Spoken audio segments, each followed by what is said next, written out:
Regarding this, a journey to the West, as I just mentioned, I hope everyone, I'm just going to recite this for you, so we can all immerse ourselves in the state of remembering His Holiness.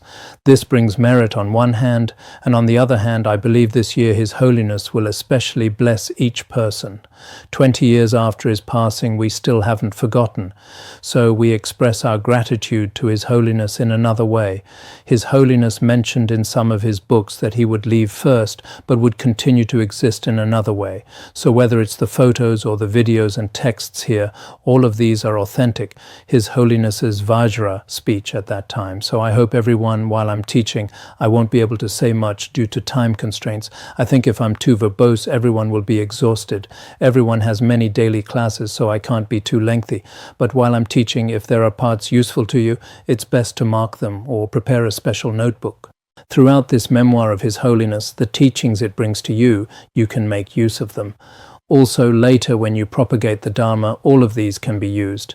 In your own practice, they're also useful. Today we'll discuss the qualities of bodhicitta. Didn't His Holiness say yesterday that these great masters of Tibetan Buddhism almost all practice these two teachings, bodhicitta and dzogchen? His Holiness said, let's first discuss bodhicitta, the qualities of bodhicitta. Now I'll begin to introduce bodhicitta to everyone. Regarding bodhicitta, our root teacher, Buddha Shakyamuni, with his great loving kindness and compassion, had repeatedly observed over countless eons what would be the most beneficial to sentient beings and would best help them to eliminate their suffering. By thorough investigation and reflection, the Buddha found that there was no better way than to practice the precious jewel like bodhicitta. So bodhicitta can temporarily bring sentient beings peace and happiness in the human and celestial realms. Ultimately, it will enable all of them to attain supreme Buddhahood. Therefore, in this world, people who want to be free from suffering and attain happiness must rely on bodhicitta. The method His Holiness teaches here for transmitting bodhicitta. 2 years ago, I translated a text specifically for conferring the bodhisattva vow and distributed it to everyone. Actually, all the scriptural sources His Holiness cited he had completely memorized. When the time comes, if you use this as a reference, it should be very good.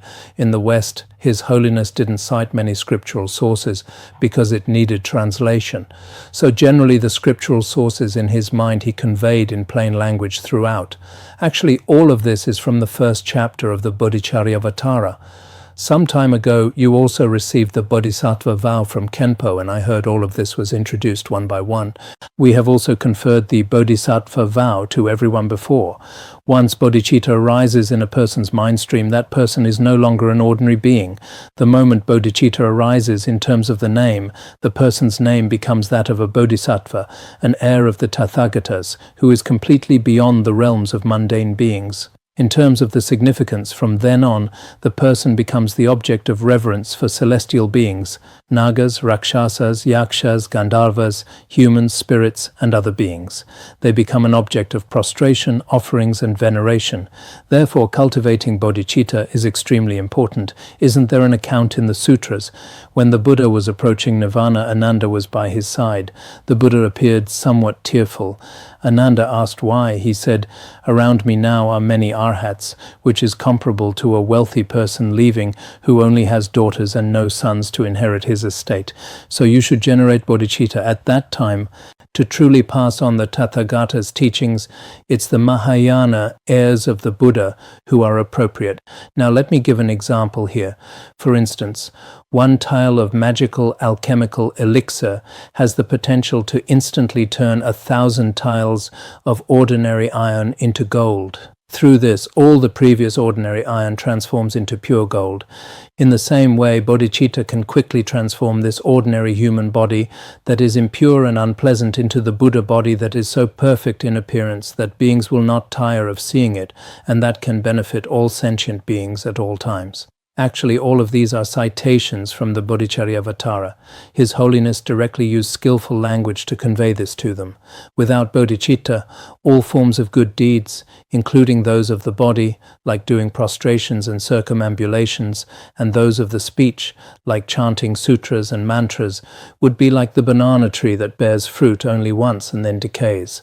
The good deeds carried out with bodhicitta, like the wish-fulfilling tree in the celestial world and a fruit tree on earth, keeps bearing fruit one after another continuously. It can result in rebirth as a benevolent ruler, like a Chakravartin or universal monarch on earth, or Indra and Brahma in the celestial realm. Finally, you can attain supreme Buddhahood to constantly, pervasively, and spontaneously benefit innumerable sentient beings.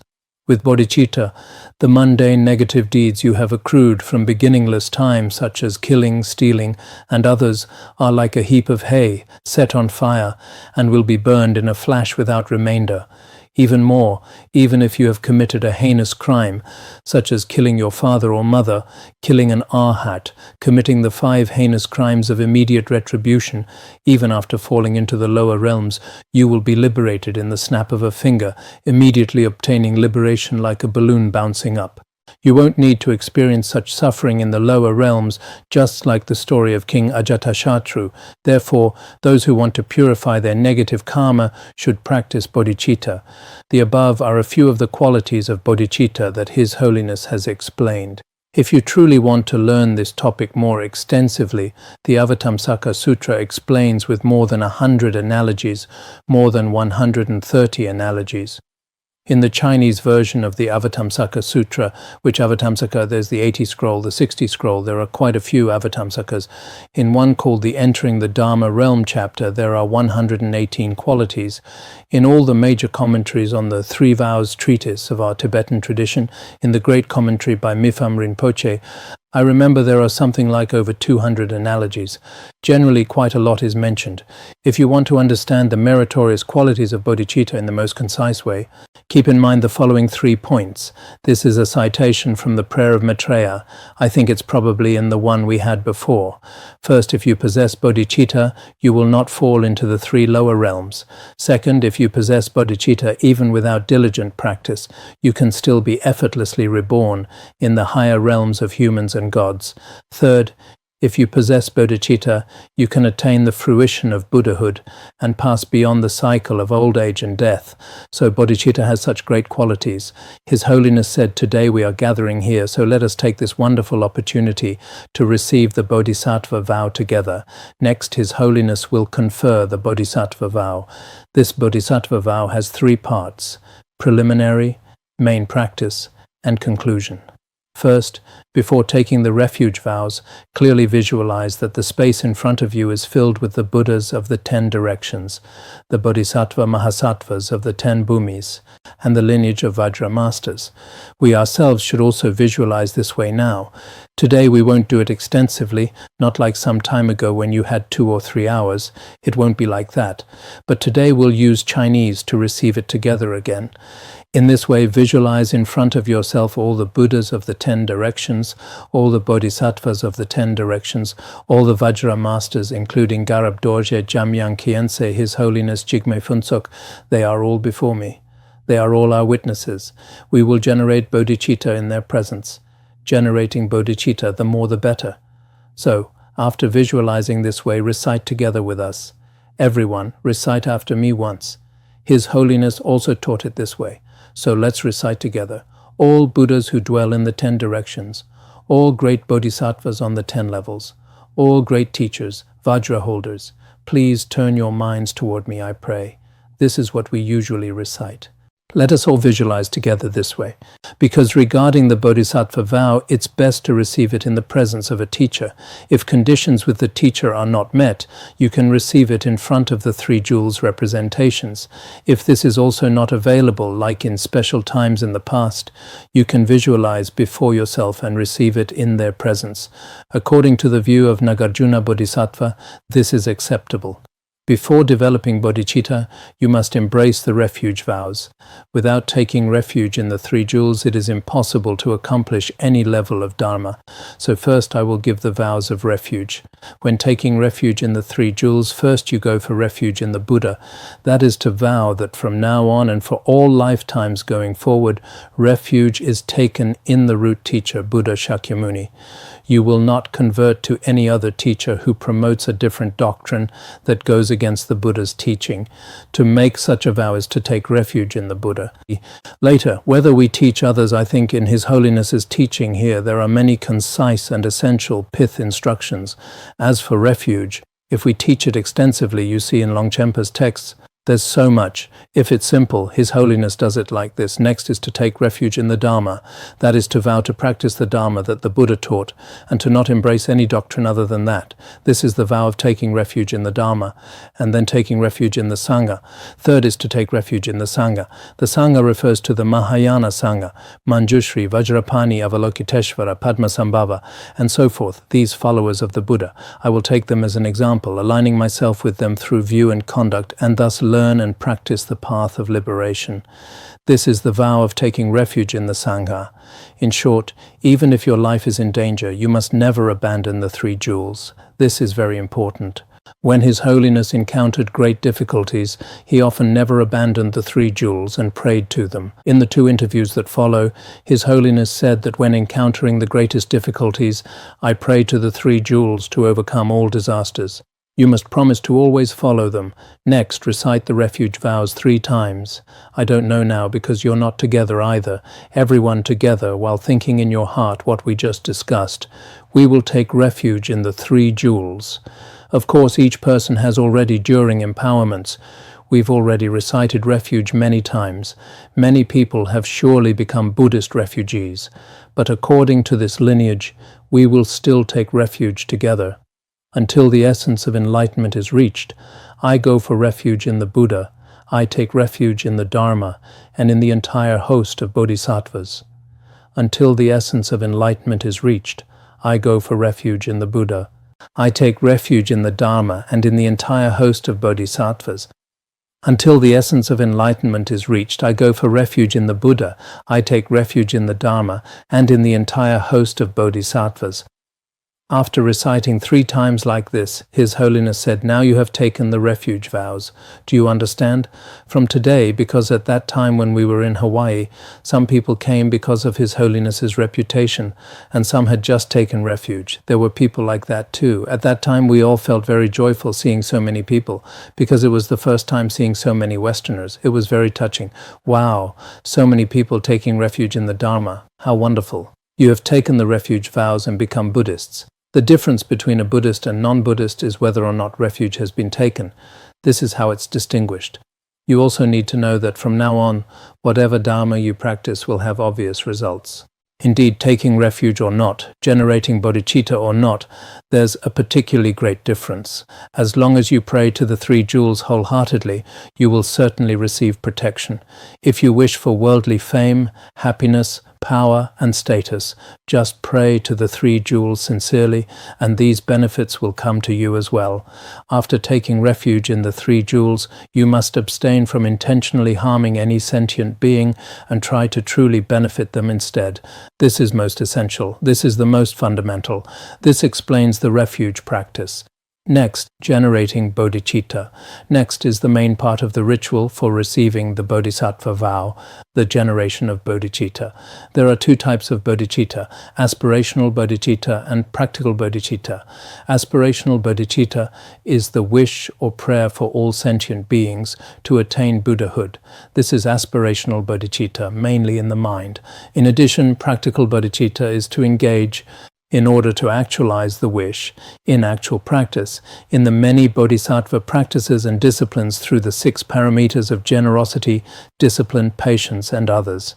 Now join me in reciting the verses for taking the bodhisattva vow 3 times. After the first recitation, visualize that you have generated aspirational bodhicitta.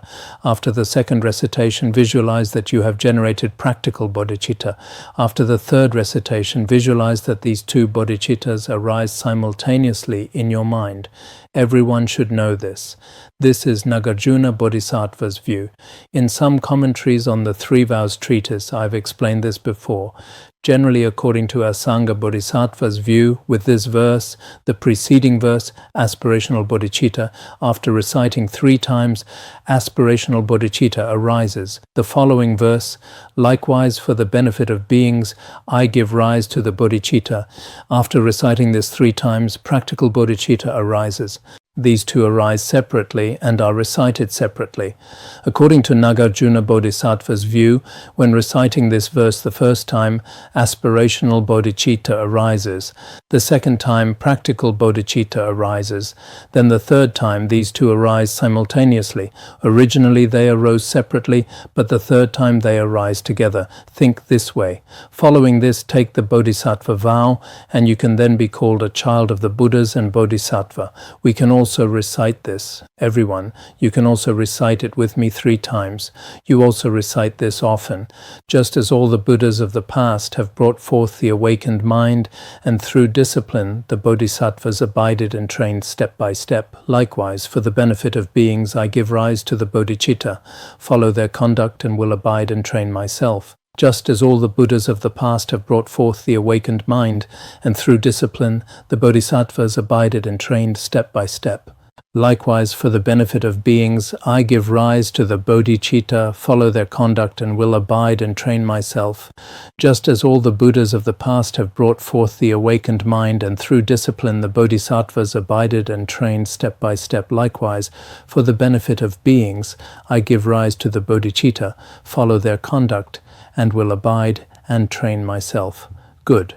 We've recited it 3 times, so now you have received the Bodhisattva vow and have developed the precious jewel-like bodhicitta in your mind stream. You can be called a bodhisattva. Indeed, there are bodhisattvas in terms of view and bodhisattvas in terms of conduct. This is a bodhisattva in terms of conduct. We can already with bodhicitta all be like this. In particular, if on the basis of aspirational bodhicitta you really benefit sentient beings through your body and speech, putting it into action, that is the practical application of bodhicitta. I think let's introduce up to here. You have become bodhisattvas. You've all become bodhisattvas. At this point, everyone has now generated bodhicitta. After bodhicitta has arisen, what follows is rejoicing for self and others. We'll continue tomorrow. Actually, there's no class tomorrow. We'll continue the day after tomorrow. All right, let's end here for today. Let's all dedicate the merit together. Sonandai Tanche Rogaya Tonani Dharma Pasi Jirgana Jirano Chukai Chupun Solen Droa Droa Bandangara Badma Sodargye Bandangara Badma Sodargye Bandangara Badma Sodargye